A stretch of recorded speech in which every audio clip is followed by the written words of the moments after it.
सियावर रामचंद्र की जय। सियावर रामचंद्र की जय। श्रद्धेय मंच, सभी संत एवं ऋषिगण,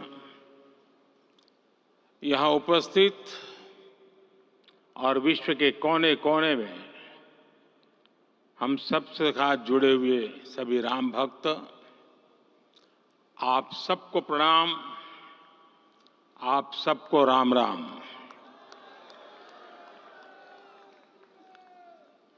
आज हमारे राम आ गए हैं।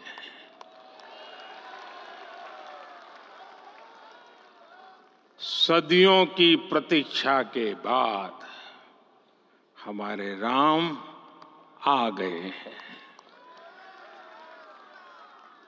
सदियों का अभूतपूर्व धैर्य, अनगिनत बलिदान, त्याग और तपस्या के बाद हमारे प्रभु राम आ गए हैं।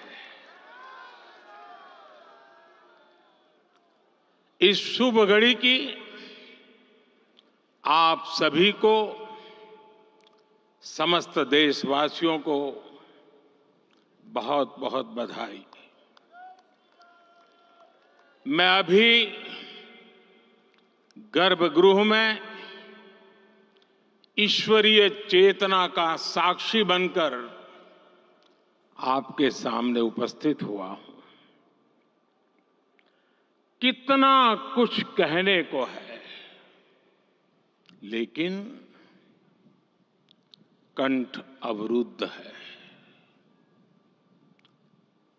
मेरा शरीर अभी भी स्पंदित है, चित्त अभी भी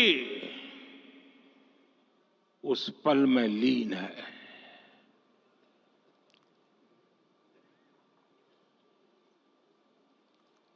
हमारे रामलला अब टेंट में नहीं रहेंगे।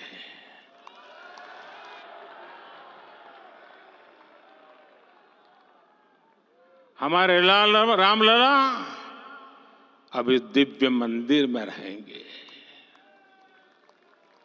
मेरा पक्का विश्वास है, अपार श्रद्धा है कि जो घटित हुआ है, इसकी अनुभूति देश के, विश्व के कोने कोने में राम भक्तों को हो रही होगी। ये क्षण अलौकिक है, ये पल पवित्रतम है। ये माहौल, ये वातावरण, ये ऊर्जा, ये घड़ी प्रभु श्री राम का हम सब पर आशीर्वाद है। 22 जनवरी 2024 का ये सूरज एक अद्भुत आभा लेकर आया है। 22 जनवरी 2024 ये कैलेंडर पर लिखी एक तारीख नहीं, ये एक नए काल चक्र का उद्गम है।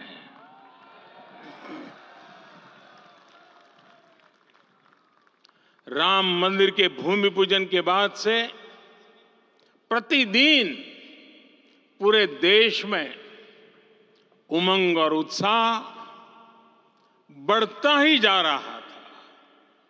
निर्माण कार्य देख देशवासियों में हर दिन एक नया विश्वास पैदा हो रहा था। आज हमें सदियों के उस धैर्य की धरोहर मिली है। आज हमें श्री राम का मंदिर मिला है। गुलामी की मानसिकता को तोड़कर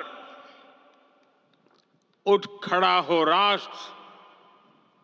अतीत के हर दंश से हौसला लेता हुआ राष्ट्र ऐसे ही नव इतिहास का सृजन करता है।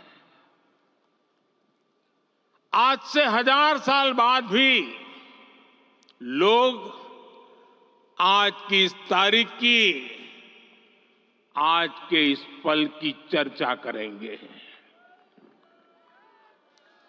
और ये कितनी बड़ी राम कृपा है कि हम सब इस पल को जी रहे हैं, इसे साक्षात घटित होते देख रहे हैं।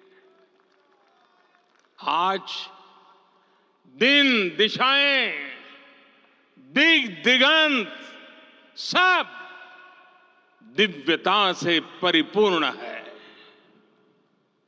ये समय सामान्य समय नहीं है। ये काल के चक्र पर सर्वकालिक शाही से अंकित हो रही अमिट स्मृति रेखाएं हैं। साथियों, हम सब जानते हैं कि जहां राम का काम होता है, वहां पवन पुत्र हनुमान अवश्य विराजमान होते हैं। इसलिए मैं राम भक्त हनुमान और हनुमान गढ़ी को भी प्रणाम करता हूं। मैं माता जानकी, लक्ष्मण जी, भरत, शत्रुघ्न सबको नमन करता हूं। मैं पावन अयोध्यापुरी और पावन सरयू को भी प्रणाम करता हूं। मैं इस पल दैवीय अनुभव कर रहा हूं कि जिनके आशीर्वाद से ये महान कार्य पूरा हुआ है। वे दिव्य आत्माएं, वे दैवीय विभूतियां भी इस समय हमारे आसपास उपस्थित है। मैं इन सभी दिव्य चेतनाओं को भी कृतज्ञता पूर्वक नमन करता हूं। मैं आज प्रभु श्री राम से क्षमा याचना भी करता हूं।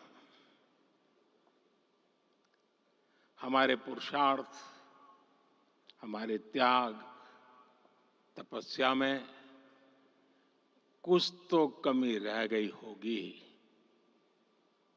कि हम इतनी सदियों तक ये कार्य कर नहीं पाए। आज वो कमी पूरी हुई है।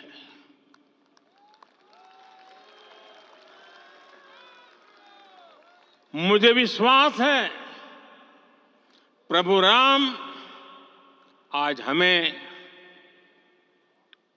अवश्य क्षमा करेंगे। मेरे प्यारे देशवासियों, त्रेता में राम आगमन पर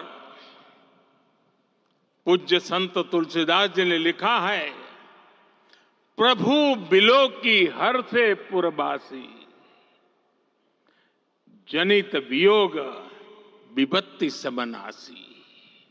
अर्थात प्रभु का आगमन देकर ही सब अयोध्यावासी, समग्र देशवासी हर्ष से भर गए। लंबे वियोग से जो आपत्ति आई थी, उसका अंत हो गया। उस कालखंड में तो वो वियोग केवल 14 वर्षों का था। तब भी इतना असह्य था। इस युग में तो अयोध्या और देशवासियों ने सैकड़ों वर्षों का वियोग सहा है।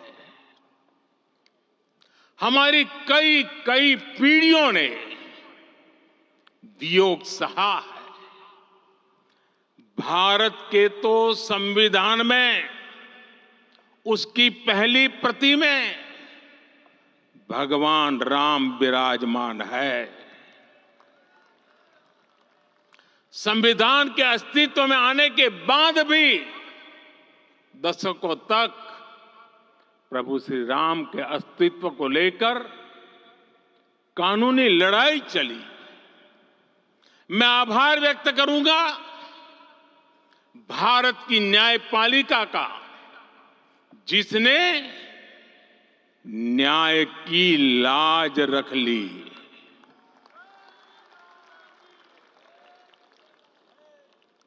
न्याय के पर्याय प्रभु राम का मंदिर भी न्यायबद्ध तरीके से ही बना। साथियों, आज गांव-गांव में एक साथ कीर्तन संकीर्तन हो रहे हैं। आज मंदिरों में उत्सव हो रहे हैं, स्वच्छता अभियान चलाए जा रहे हैं। पूरा देश आज दीपावली मना रहा है। आज शाम घर घर राम ज्योति प्रज्वलित करने की तैयारी है। कल मैं श्री राम के आशीर्वाद से धनुषकोडी में राम सेतु के आरंभ बिंदु अरिचल मुनाई पर था। जिस घड़ी प्रभु राम समुद्र पार करने निकले थे, वो एक पल था जिसने काल चक्र को बदला था। उस भावमय पल को महसूस करने का मेरा ये विनम्र प्रयास था। वहां पर मैंने पुष्प वंदना की। वहां मेरे भीतर एक विश्वास जगा कि जैसे उस समय काल चक्र बदला था, उसी तरह अब काल चक्र फिर बदलेगा और शुभ दिशा में बढ़ेगा। अपने 11 दिन के व्रत अनुष्ठान के दौरान मैंने उन स्थानों का चरण स्पर्श करने का प्रयास किया जहां प्रभु राम के चरण पड़े थे।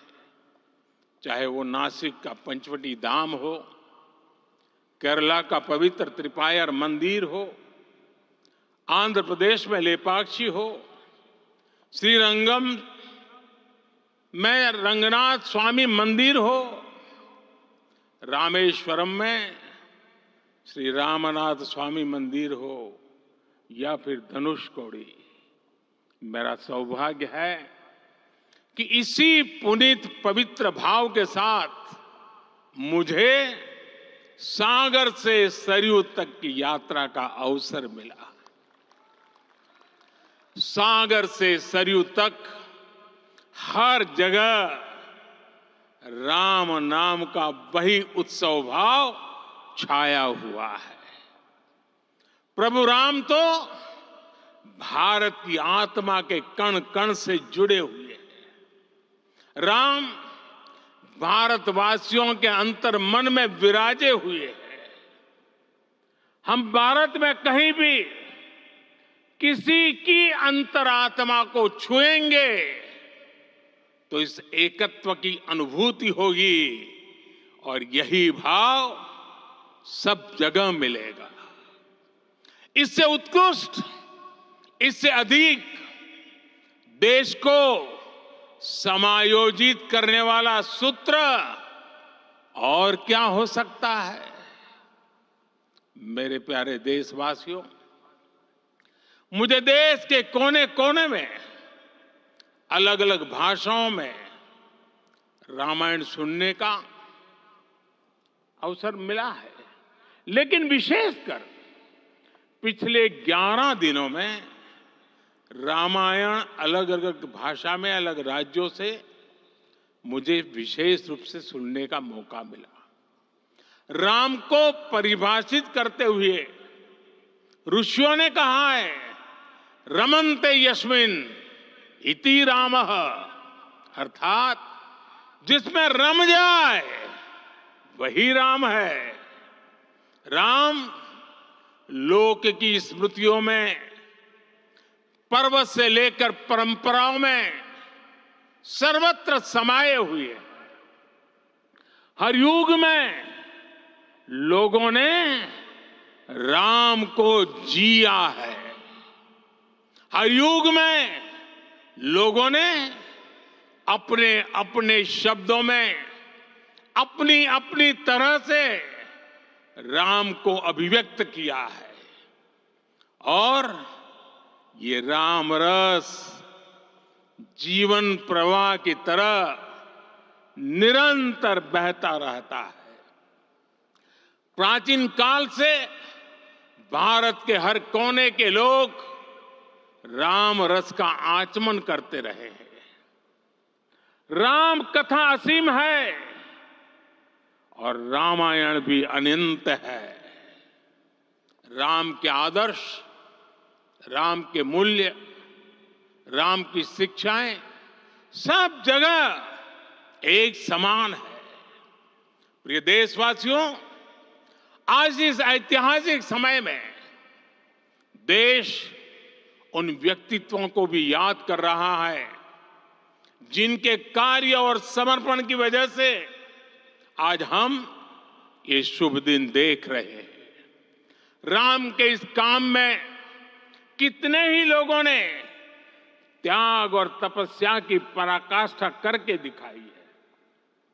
उन अनगिनत राम भक्तों के, उन अनगिनत कार सेवकों के और उन अनगिनत संत महात्माओं के हम सब ऋणी हैं।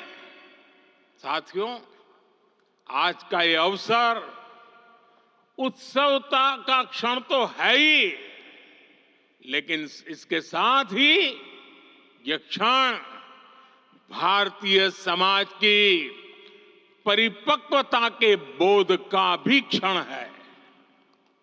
हमारे लिए ये अवसर सिर्फ विजय का नहीं, विनय का भी है। दुनिया का इतिहास साक्षी है कि कई राष्ट्र अपने ही इतिहास में उलझ जाते हैं। ऐसे देशों ने जब भी अपने इतिहास की उलझी हुई गांठों को खोलने का प्रयास किया, उन्हें सफलता पाने में बहुत कठिनाई आई, बल्कि कई बार तो पहले से ज्यादा मुश्किल परिस्थितियां बन गई। लेकिन हमारे देश ने इतिहास की इस गांठ को जिस गंभीरता और भावुकता के साथ खोला है, वो ये बताती है कि हमारा भविष्य हमारे अतीत से बहुत सुंदर होने जा रहा है। वो भी एक समय था जब कुछ लोग कहते थे कि राम मंदिर बना तो आग लग जाएगी। ऐसे लोग भारत के सामाजिक भाव की पवित्रता को नहीं जान पाए।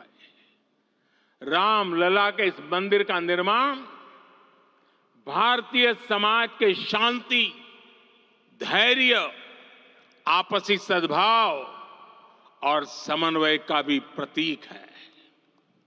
हम देख रहे हैं ये निर्माण किसी आग को नहीं, बल्कि ऊर्जा को जन्म दे रहा है।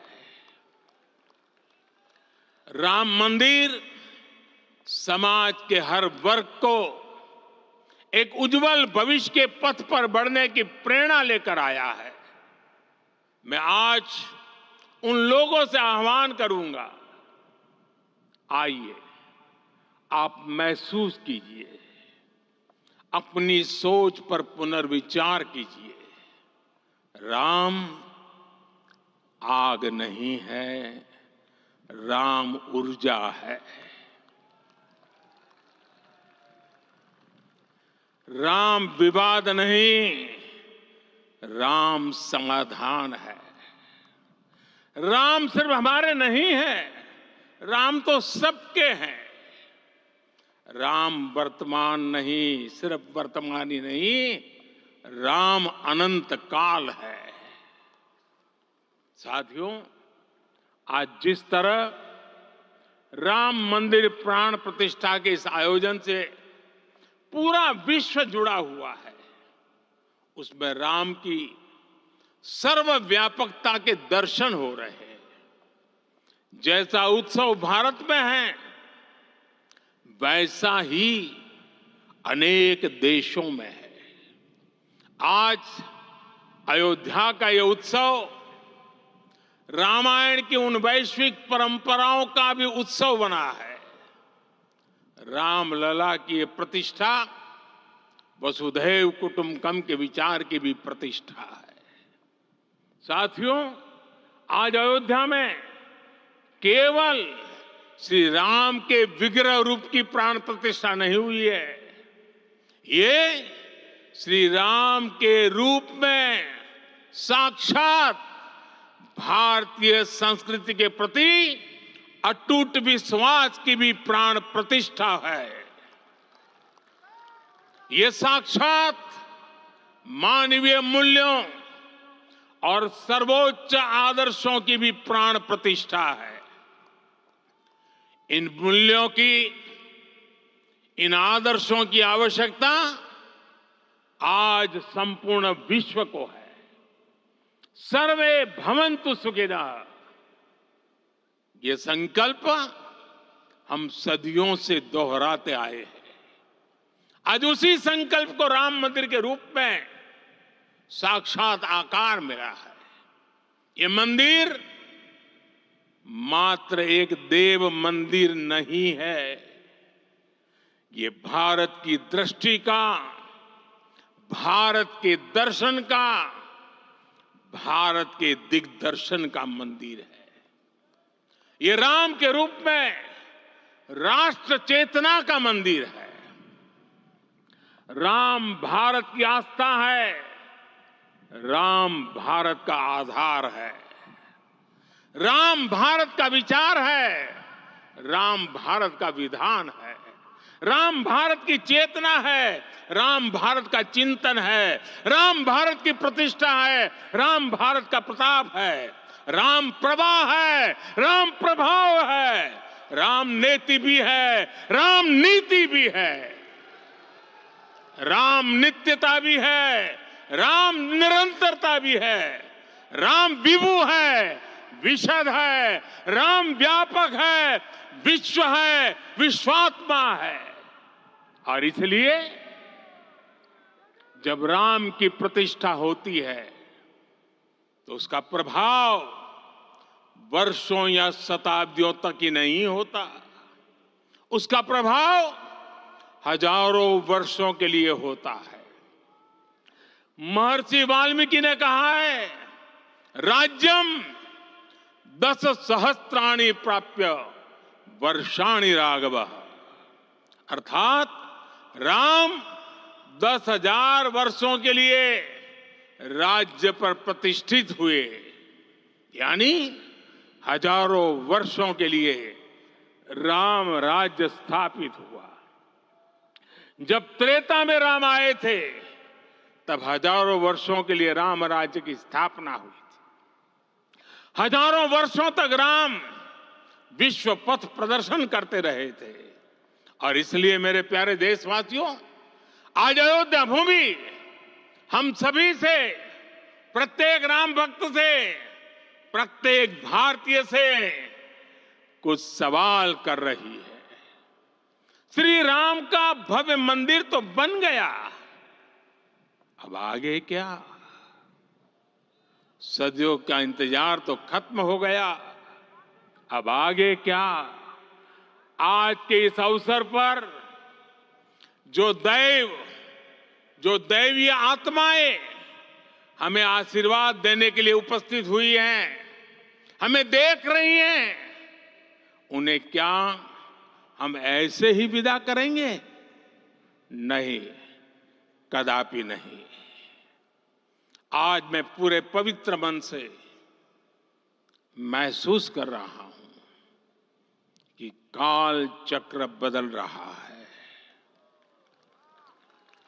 ये सुखद संयोग है कि हमारी पीढ़ी को एक कालजयी पथ के शिल्पकार के रूप में चुना गया है।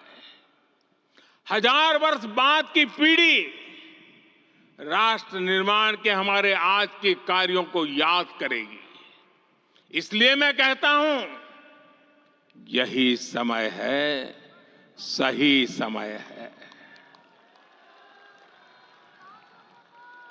हमें आज से, इस पवित्र समय से अगले 1000 साल के भारत की नींव रखनी है। मंदिर निर्माण से आगे बढ़कर अब हमें सभी देशवासी यहीं इस पल से समर्थ, सक्षम, भव्य, दिव्य भारत के निर्माण की सौगंध लेते हैं।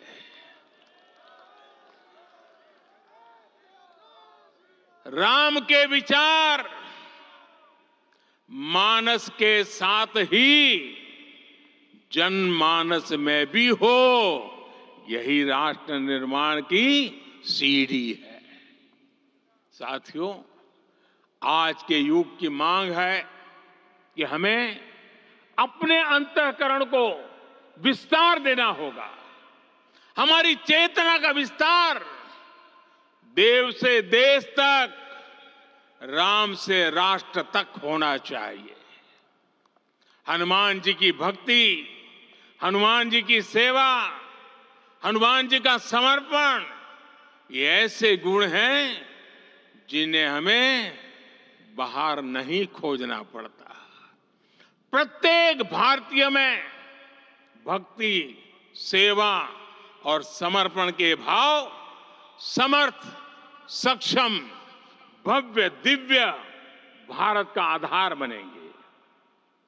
और यही तो है देव से देश और राम से राष्ट्र की चेतना का विस्तार। दूर सुदूर जंगल में, कुटिया में जीवन गुजारने वाली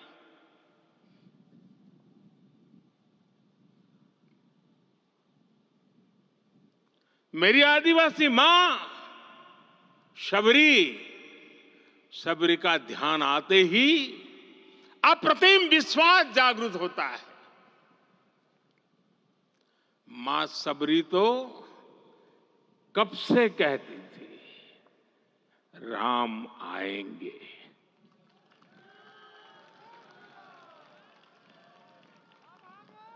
प्रत्येक भारतीय में जन्मा यही विश्वास समर्थ, सक्षम, भव्य भारत का आधार बनेगा।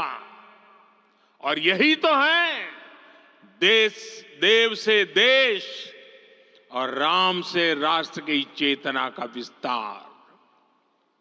हम सब जानते हैं कि निषाद राज की मित्रता सभी बंधनों से परे है। निषाद राज का राम के प्रति सम्मोहन, प्रभु राम का निषाद राज के लिए अपनापन कितना मौलिक है। सब अपने हैं, सभी समान है।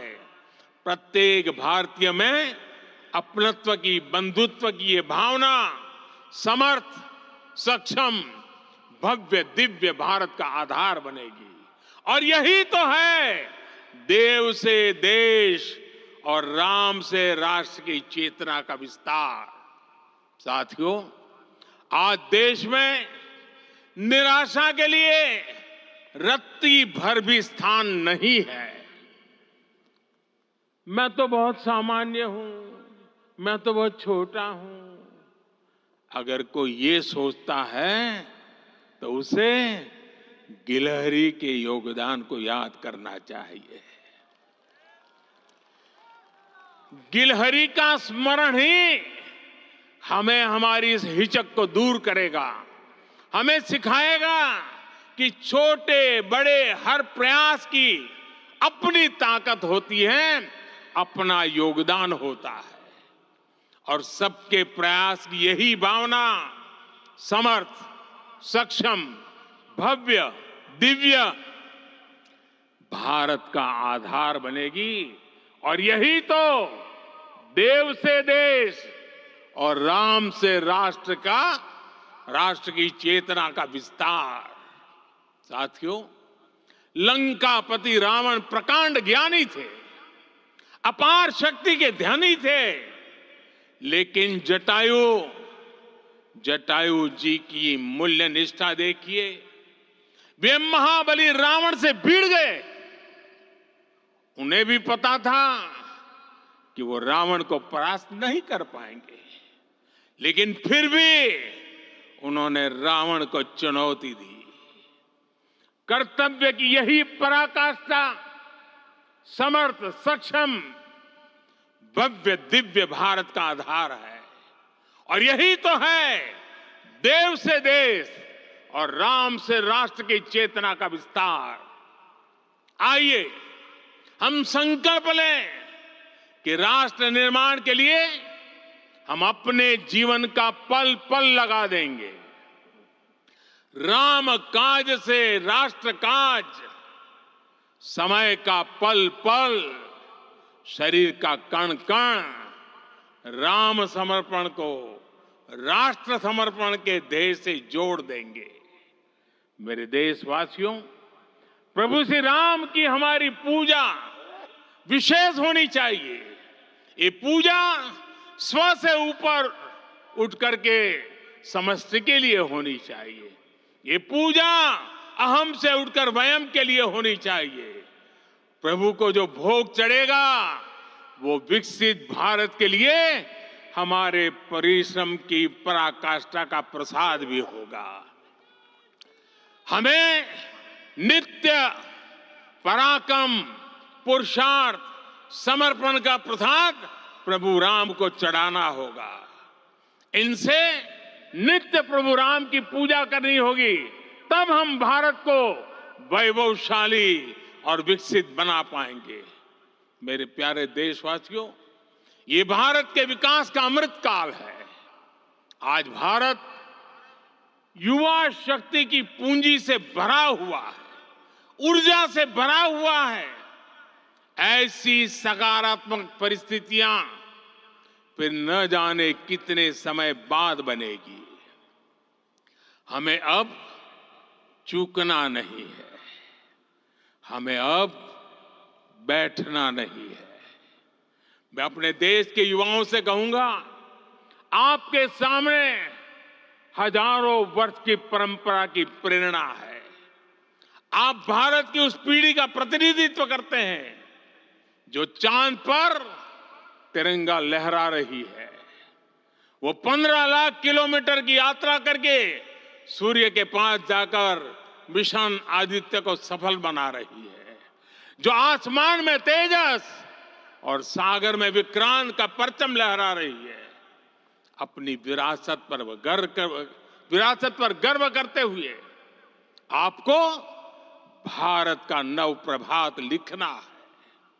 परंपरा की पवित्रता और आधुनिकता की अनंतता, दोनों ही पथ पर चलते हुए भारत समृद्धि के लक्ष्य तक पहुंचेगा। मेरे साथियों, आने वाला समय अब सफलता का है। आने वाला समय अब सिद्धि का है। ये भव्य राम मंदिर साक्षी बनेगा भारत के उत्कर्ष का, भारत के उदय का। ये भव्य राम मंदिर साक्षी बनेगा भव्य भारत के अभ्युदय का, विकसित भारत का। ये मंदिर सिखाता है कि अगर लक्ष्य सत्य प्रमाणित हो, अगर लक्ष्य सामूहिकता और संगठित शक्ति से जन्मा हो, तब उस लक्ष्य को प्राप्त करना असंभव नहीं है। ये भारत का समय है और भारत अब आगे बढ़ने वाला है। शताब्दियों की प्रतीक्षा के बाद हम यहां पहुंचे हैं। हम सब ने इस युग का, इस कालखंड का इंतजार किया है। अब हम रुकेंगे नहीं, हम विकास की ऊंचाई पर जाकर ही रहेंगे। इसी भाव के साथ रामलला के चरणों में प्रणाम करते हुए आप सभी को बहुत बहुत शुभकामनाएं। सभी संतों के चरणों में मेरे प्रणाम। सियावर रामचंद्र की, सियावर रामचंद्र की, सियावर रामचंद्र की।